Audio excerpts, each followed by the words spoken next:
طرف من المعاناة التي كان الناس يعيشون فيها. طبعا الملابس ما كان عندنا ملابس، كان ثوب واحد طول السنة. والله إني أذكر أنني تخرجت مدرسا وأنني ذهبت إلى الجوازات من أجل أقطع التابعية، ولما رآني المسؤول شافني والله ما علي غترة ولا قبعة ولا علي، ما في رجلي حذاء. قبعة فسرها. قبعة يعني طاقية.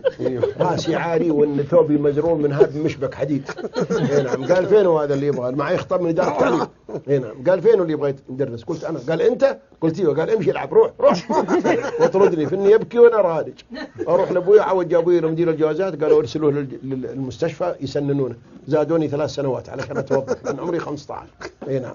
ملابس ما في، احذية ما في. كنا في المدرسة نقف كل المدرسة 400 طالب ونحن في المدرسة السعودية بأبها، والله ما فيهم واحد يلبس حذاء إلا ولد الأمير تركي الماضي. كان له ولد اسمه مشاري، ما أدري حي ولا ميت، كان معنا في رابع ابتدائي. إذا جت الفسحة كل الأولاد يشوفون رجله، كيف رجله تعيش في هذا الحذاء. ورجولنا كلها مشددة، بل رجلي نفسها كان فيها حذاء منها. والله اني اعطى في الشوك انه يتكسر في رجلي ما احس به. نعم.